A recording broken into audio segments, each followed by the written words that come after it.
Everybody has the desire to do something, but they don't have that. They don't know how to really complete the process of dedicating themselves and having the discipline to do it. If you got the desire, you got to match that desire with your dedication, and you got to match it with your discipline. It may not happen at the moment that you want it to, but you got to understand the process. Everybody wants it yesterday. What happens is a lot of people set goals, and they have this big goal, and they look at it like this giant staircase. And they're like, that just seems impossible. There's no way. It looks too hard. It looks too much work. And they don't ever start. They set a goal. Yeah, I want to be at the top of that staircase.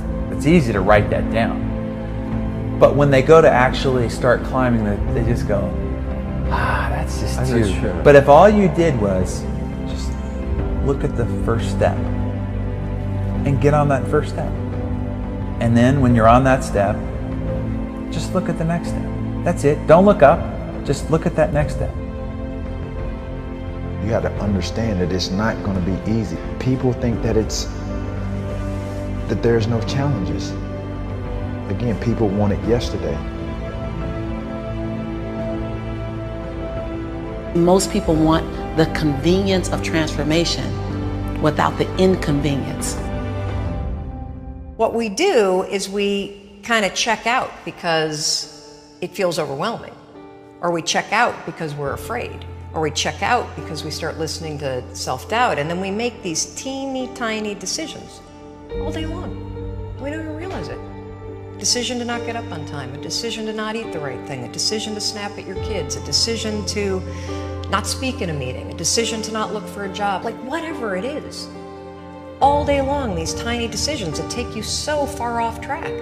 And then you wake up and you look at your life and you think, how the hell did I get here? The reason why a lot of people won't become who they want is because they're too attached to who they've been.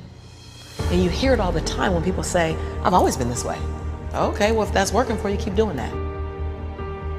Every single person who has ever done anything worthwhile or exceptional or difficult or extraordinary, anyone, whether it's great artists or authors or mathematicians or whatever it is, everyone encounters difficulties. There is no easy road. It does not exist. It is impossible. Everyone has issues. When you come up with excuses for why other people are successful and you're not, that is dangerous. When you give yourself an escape, yeah, well, that's easy for you to say, you do this, you do. Trust me, everybody has a hard road. You have to look at the bigger picture.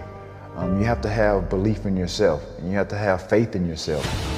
And faith is not really just having or understanding that everything will be okay, but faith is understanding that if things don't go your way, or if it doesn't turn out the way you want to, it's still going to be okay. We all go through hard times. We all go through depression. We all go through doubt and moments in your life where it's really difficult. That is what makes you a person. And those difficult moments are what build your character. Show me a great man who's the son of a great man. That's what we're saying. These kids that are born billionaires, you're never going to be a self-made person. You have a backup trust for your backup trust for your trust. Feel the fear and do it anyway. If you don't push yourself, you don't find out where the boundaries of your current skill level are, and you don't fall, you don't get any better.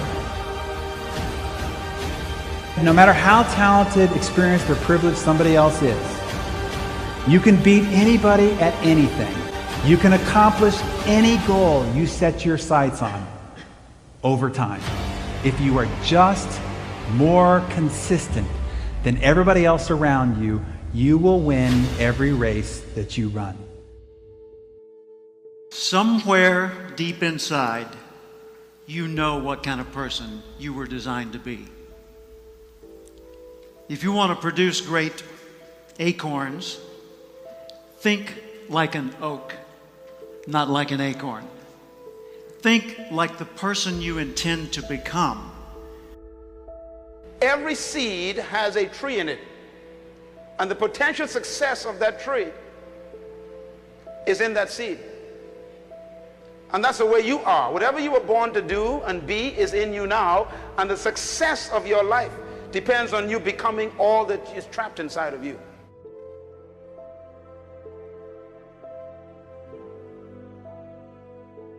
What kind of seed is in you? I believe part of our responsibility in life is to find out who we are. You were not born just to make a living and keep a job and pay bills and then die. You were not born just to retire and get some pension and then fade away and we put you in a plot somewhere. You and I were born with the gift to make this a better place. Our circumstances and situations did not lend itself to us being successful. Many of us were not raised in an ideal circumstance that prepared us for where we really wanted to go. And even though we love the idea of being progressive or prospering or intelligent or spiritual, the reality is we were not aligned in the direction that we needed to be aligned to go to where we're trying to go. Ask yourself, how would the person I'd like to be do the things I'm about to do? Success for the next year is going to be you making another step toward fulfilling your purpose in life while you were born, making another step.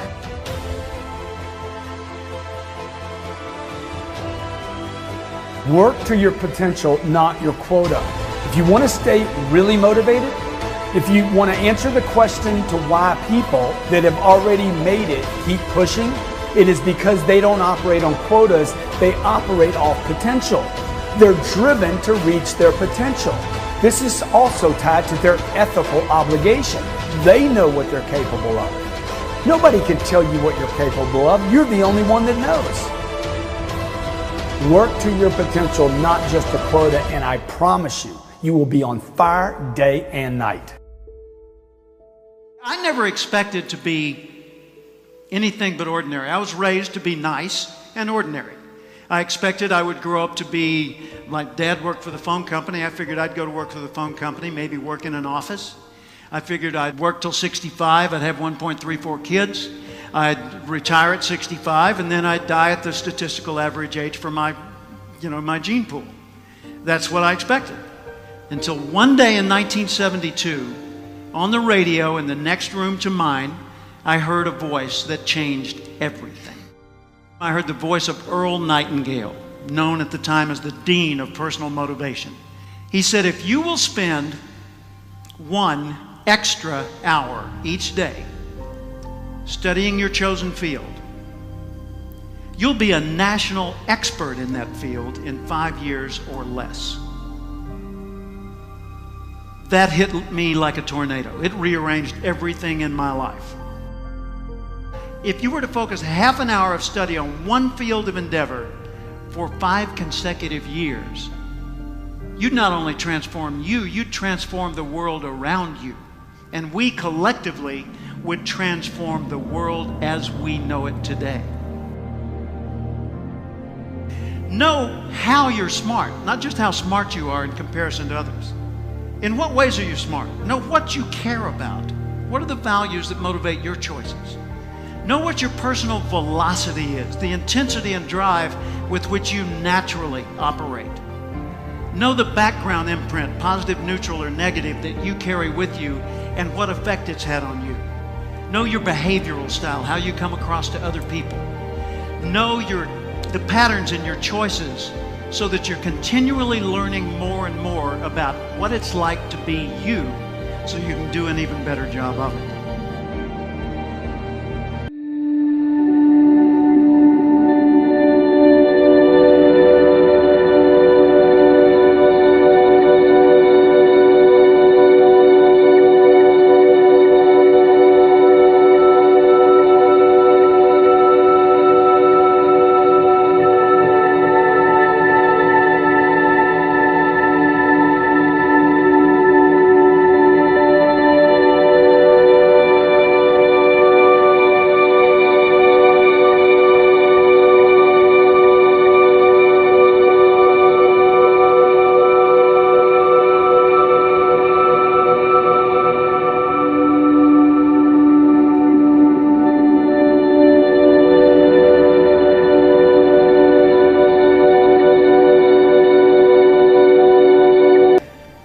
how would the person I'd like to be do the things I'm about to do?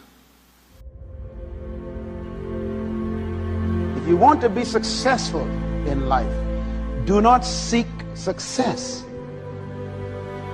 Seek to become a person of value.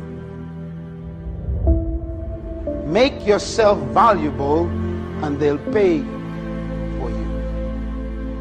The mind of a champion, the relentless pursuit of always winning, always conquering, always thinking what to do next is instilled in all of us. If you don't have what you want, stop telling yourself the story because you don't have the money, you don't have the time. That's bullshit. It's because you haven't committed yourself where you would burn your boats. If you want to take the island, burn your boats, and you will take the island, because people, when they're going to either die or succeed, tend to succeed. But most of us give ourselves a way out, and that's why we don't have what we want. So if you and I really want to know what's going to take to get your dream and make it real, it's to stop all the things you told yourself that aren't. And I'm here to tell you what I said at the top of our discussion. 80% of success is psychology and 20% is faith. This is the secret. As long as you're working toward your inner goal, your dream, then success is possible. The most important element is for you to be able to do this, to be able to establish, most importantly, where you really are in your life today. Where are you? And where do you really want to go? What's going to create this extraordinary life? And to look at it brand new. Because some of you right now, if you continue the direction you're going, are going to be successful and unfulfilled, unhappy, and stressed. You have to be self-disciplined. It's necessary for everything you do in your life. If I want a better life tomorrow, I need to start working on it today. Ambition is a minute-by-minute, day-by-day mentality. To have the ambition to work towards a better family life, a newer car, a bigger house, a financially secure future, you have to live it every moment. If living a successful life was easy, I'm sure more people would be successful. If where you are is not what you saw, then what you are in is temporary. What's your dream? The dream is the most valuable, delicate gift you could ever have given to you. And there are people out there that'll try to steal it every single day of your life. We have the ability to live a lifestyle that fits our goals and dreams. You have the ability to put together any type of lifestyle you want in your mind and have it come true. It's an ability that you have, but you need to build that dream up and watch out for the dream stealers. Going for small accomplishments along the way for however long it takes. So let's think about this for a moment.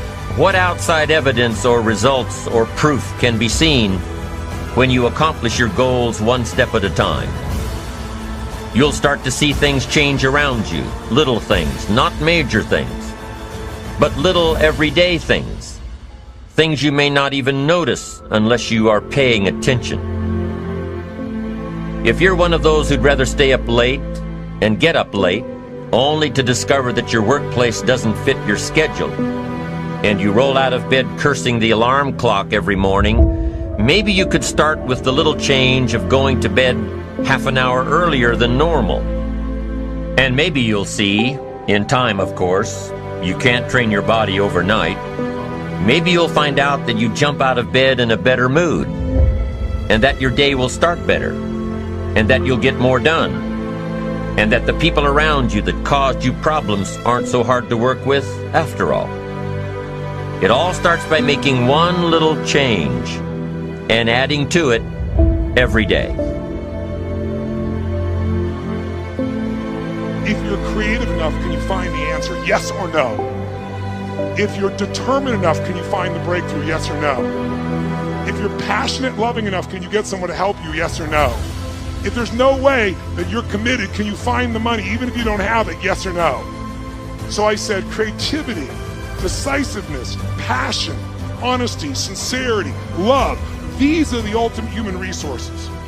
And when you engage these resources, you can get any other resource on earth. The key to kingdom success on earth is initiating and planning the change. Change will happen with or without you. Time will move with or without you. Success, therefore, is always in your hands because everybody has to deal with both time and change. Start changing how you look at mornings, and sure enough, people will start changing how they look at you. When you start changing how you think, how you act, how you treat others, how you treat yourself, when you start responding instead of reacting to life, life will start responding to you. I'm telling you that you can do it with your lifestyle. You can do it with your sales career. You can do it with your management career. You can do it with any part of your life. Your dream is only a dream until it has a plan. You can dream of the kind of life you want. You can dream of the kind of change you want. You can dream of the kind of future you want, but until you wake up and begin to plan to get there, it will only be a dream. When you get up tomorrow morning and are standing in front of the mirror getting ready for the day, remind yourself that you are somebody, that you are important, and that you can make the changes that will move you closer to your ideal future. The only key to regulating and controlling change is planning. If you don't have a plan, you have no protection. A plan doesn't only tell you what you want to do. A plan tells you what you don't want to do. And so the key to success on your journey through this planet is to have a clear plan.